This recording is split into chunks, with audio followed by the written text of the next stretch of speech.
Assalamualaikum warahmatullahi wabarakatuh.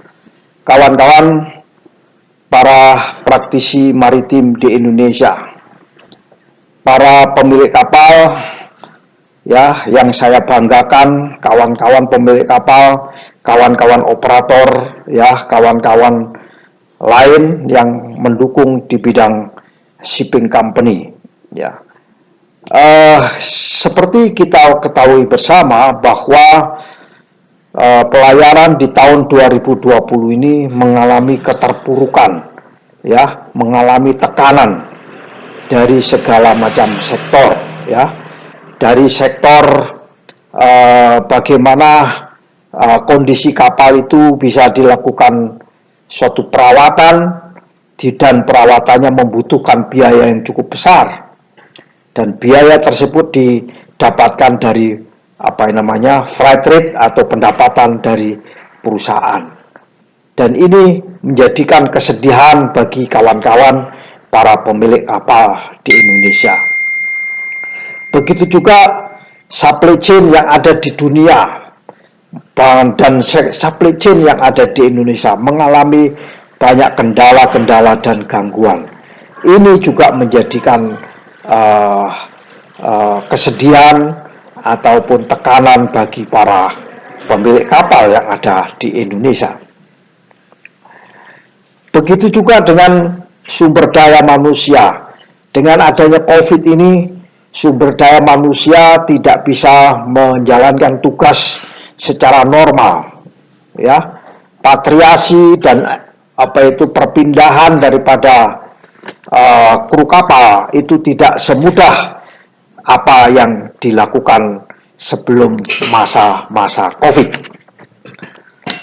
Kawan-kawan semua, operation juga merupakan suatu kendala ya. Operation di dalam pengoperasian kapal ini juga merupakan satu kendala.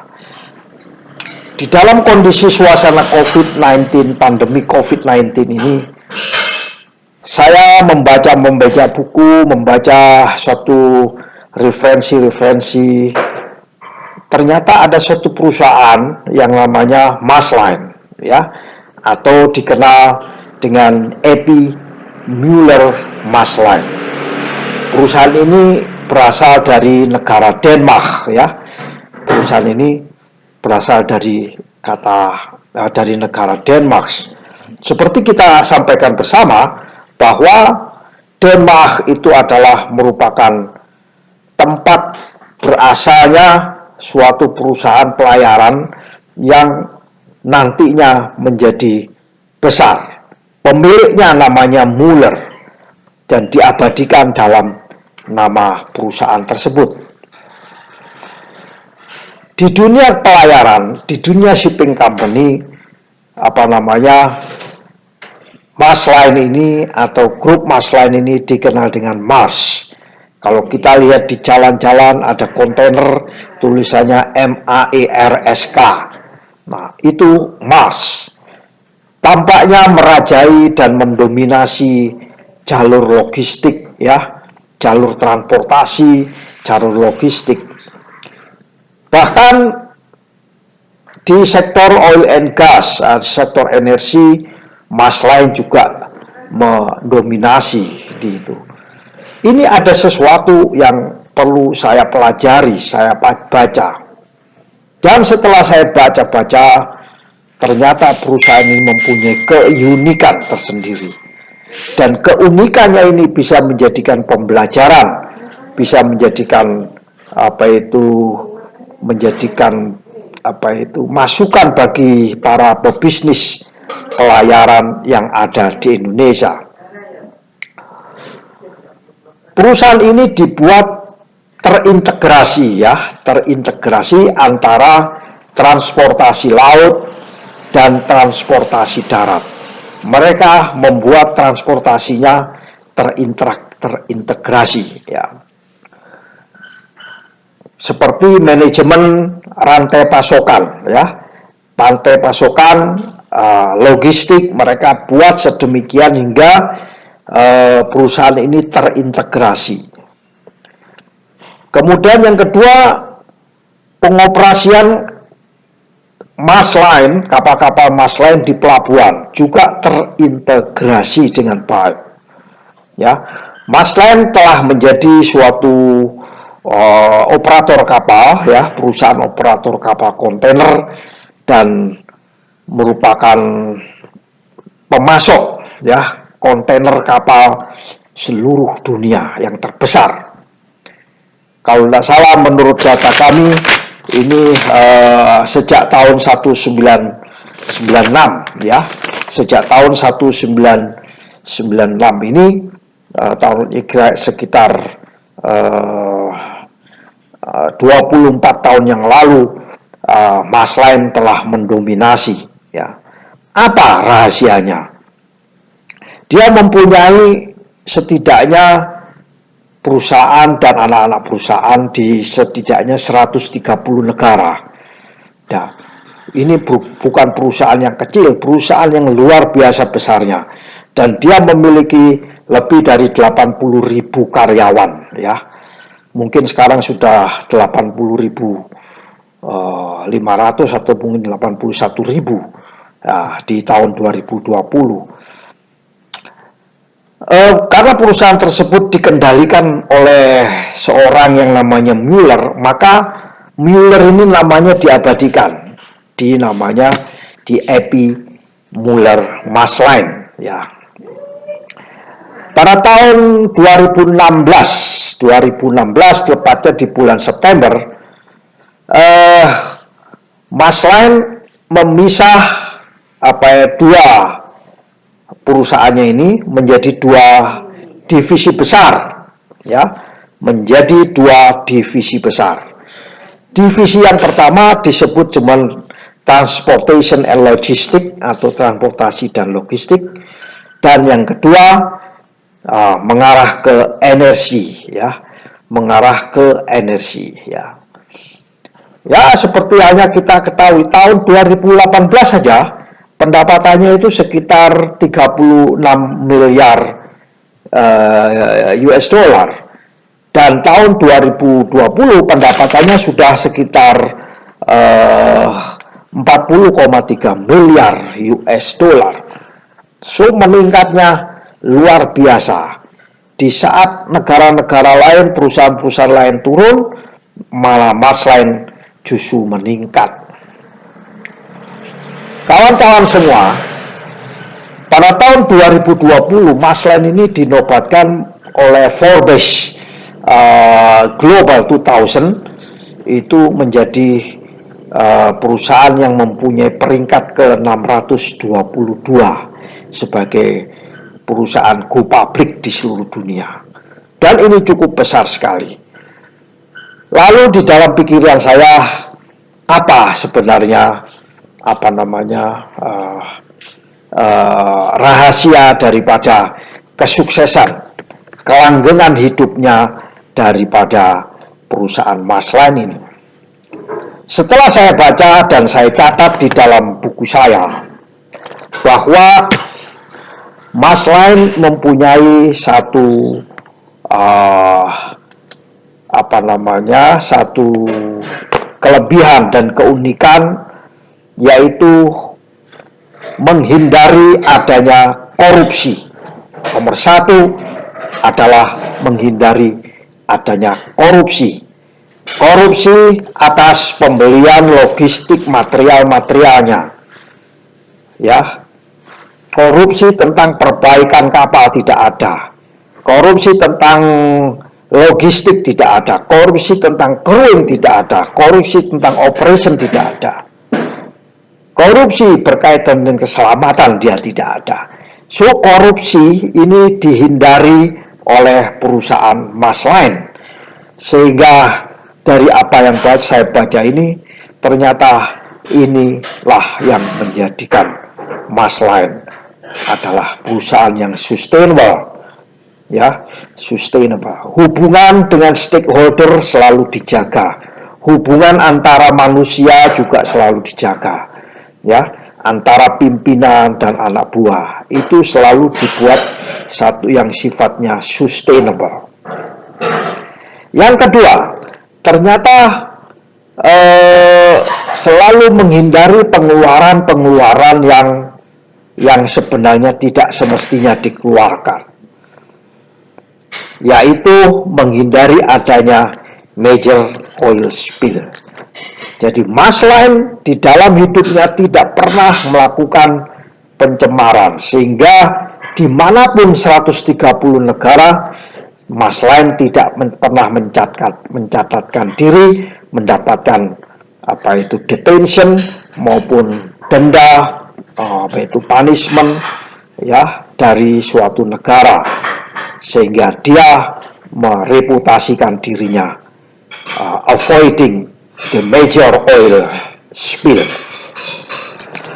Yang ketiga yang menjadi saya catatan di sini, bahwa karena Mas Line adalah perusahaan yang bebas, yang go public, mereka sudah taat akan pembayaran pajak. Semua pajak-pajak dibayar dengan baik oleh Mas Line, dan ini menjadi keunifikasi daripada Mas Line. Yang keempat, di samping dia membayar pajak dengan baik, ya, seperti yang tadi saya katakan, logistik, Mas Line membentuk satu ikatan supplier, ya. Mas Line mempunyai networking supplier yang benar-benar terintegrasi dengan baik, dan dia menyebutkan dirinya sebagai supplier conduct. Dia dibuat dengan transparansi yang cukup baik, semuanya accountable, dan tidak ada unsur-unsur yang tadi saya sebutkan di atas, misalnya korupsi, pajak dibayar dengan sebaik-baiknya, menghindari adanya oil spill, major oil spill, marble benar-benar dijaga. Jadi marine pollution yang bukunya tebal, ya, itu kebetulan nanti dalam waktu dekat akan saya terbitkan marble terjemahan dari saya yang terbaru, dan itu bisa untuk dimiliki oleh kawan-kawan para praktisi maritim. Tinggal hubungi, berikan komen untuk komunikasi, email addressnya akan saya kirim kepada pemirsa semuanya ini. Yang kelima menurut catatan saya, kalau tadi itu adalah supplier conduct, yang kelima saya katakan dia mempunyai personal safety. Personal safety yang dilakukan oleh dia semuanya adalah safety culture, mulai dari pimpinannya, the highest top management, DPA-nya juga safety, orang-orangnya selalu safety culture, ya. Bahkan agent-agentnya, ya, itu semuanya memegang teguh namanya safety culture, dan dia rajut dalam satu manajemen besar disebut dengan personal safety. Safety of Life at Sea, bukunya yang terbaru yang 2018 juga yang sudah diamandemen juga tersedia di kantornya, di setiap kantornya 130 negara, benar-benar karyawannya dididik akan safety tersebut. Safety SOLAS yang dalam bahasa Indonesia tahun 2018 juga sebentar lagi juga akan saya terbitkan agar bisa dibaca, ya, yang dalam bahasa Indonesia. Agar jadi ada dua buku, yang satu SOLAS dalam versi bahasa Indonesia dan Marpol yang versi bahasa Indonesia, dengan saya tambahi dengan beberapa komen. Nah, itu menjadi bacaan sebenarnya bagi kita semua selaku bisnis di bidang shipping company. Itu adalah namanya disebut dengan personal safety. Yang berikutnya adalah namanya proses safety, ya. Safety itu tidak bisa diciptakan dengan satu satu hari itu saja safety. Namun safety itu dilaksanakan dengan cara proses safety, yaitu mulai dari menyusun prosedur, ya, menyusun prosedur dari masukan berbagai stakeholder, masukan dari referensi-referensi, diramu dalam bentuk SOP, SOP-nya ditandatangani dan dibikin secara custom sesuai dengan bisnis perusahaan, yaitu sebagai transportasi, logistik, dan energi. Kemudian diimplementasikan dengan baik, dilakukan law enforcement, dilakukan evaluasi dan review. Itu yang dilakukan oleh Masline, dan ini menjadikan suatu inspirasi buat saya dalam memberikan sharing-sharing kepada kawan-kawan praktisi maritim di Indonesia. Lalu yang berikutnya, karena konsumsi bahan bakar ini sangat besar, ya, termasuk beberapa di antara yang pengeluaran yang besar. Untuk menghindari pengeluaran yang besar, maka Masline ini atau Masline Group menerapkan concern kepada energy consumption. Energy consumption dibuat sekecil-kecilnya, ditekan dengan sebaik-baiknya. Tidak ada pencurian di bidang minyak, ya. Tidak ada cheating di bidang how to bunkering, ya.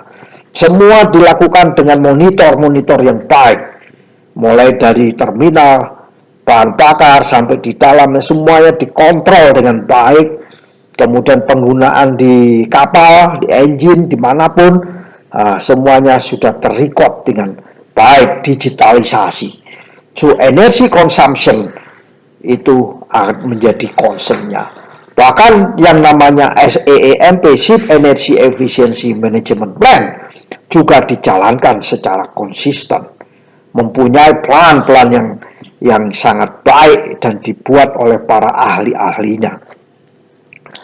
Itu adalah energy consumption concern.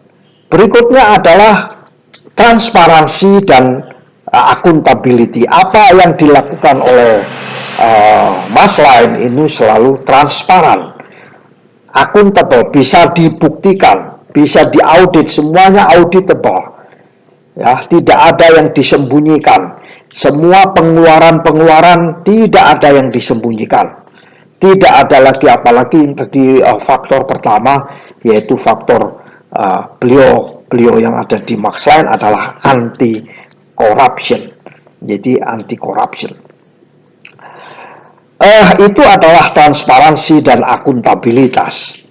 Lalu yang berikutnya adalah, kalau di dunia concern kepada CO2 emission yang sedang dibahas dan dibicarakan di IMO, Masline sudah terlebih dahulu concern kepada CO2 emission. Berikutnya lagi, konflik zone, menghindari zona-zona konflik, ya. Jadi seluruh operasi, seluruh perbaikan, seluruh logistik, crewing, personalnya, termasuk operation, menghindari adanya konflik zone, ya. Itu yang dilakukan oleh Masline. Kalau di Marpol Annex 6 menyatakan concern kepada kadar NOx dan SOx, ya, nitrogen oxide content yang ada di dalam bahan bakar. Semua kapal-kapal milik Masline diisi dengan bahan bakar yang sudah diisi sesuai dengan bunker delivery note-nya, sesuai dengan Marpol Annex 6 dan amandemennya. Itulah sebenarnya ciri-ciri daripada Masline, dan inilah yang membuat Masline itu menjadi perusahaan yang sustainable dan berdiri tegak meskipun di masa-masa pandemi COVID-19. Dan masih banyak lagi catatan-catatan yang saya saya catat dari apapun histori mengenai Max Line, termasuk menggunakan kru atau tenaga pelaut dan orang-orang yang sudah kompeten, punya labor yang punya standar, ya. Kalau bisa mereka menggunakan lokal content, ya. Lokal content itu artinya biaya yang relatif lebih murah daripada kita menggunakan barang-barang impor, ya. Kapalnya juga kalau suatu ketika akan di-scrap, dia sudah concern kepada recycling, ya, recycling. Dan yang lebih penting lagi, jarang perusahaan-perusahaan yang mau concern juga kepada ekosistem laut, dan mereka juga melakukan namanya manajemen waste daripada kapal, waste management, manajemen penggunaan air. Itu semua dilakukan sehingga Max Line seperti dalam judulnya yang saya sebutkan, yaitu perusahaan yang sustain dan sukses dalam masa pandemi COVID 2019 untuk perusahaan pelayaran. Semoga kawan-kawan semua yang ada di Indonesia bisa meniru, ya. Bisa meniru, tentunya harus mendapatkan dukungan dari pemerintah, ya, karena semua ini akan membutuhkan biaya. Biaya ini kalau nggak didukung oleh pihak pemerintah, ya, di pihak Flagship dan pemerintah, maka kegiatan yang seperti yang dilakukan oleh Max Line, oleh perusahaan-perusahaan pelayaran nasional kita juga tidak bisa mengikuti perkembangannya. Demikianlah sharing singkat dari saya, semoga bisa bermanfaat, ya, bagi para pemilik kapal, apalagi yang sekarang sedang dirundung ketertekanan, ya. Juga bagi para pemain-pemain baru ini bisa dijadikan bekal. Yang sudah berpengalaman tentunya bisa sharing dengan saya. Saya kebetulan pernah sedikit mengoperasikan kapal feri, ya, kapal-kapal kawan saya yang punya kapal feri, dan itu bisa menjadikan bekal saya untuk bercerita tentang bagaimana faktor-faktor yang tadi saya pelajari bisa diterapkan di dunia pelayaran. Demikianlah, lebih dan kurangnya saya memohon maaf. Wallahul muwaffiq ila aqwamit thoriq. Wassalamualaikum warahmatullahi wabarakatuh.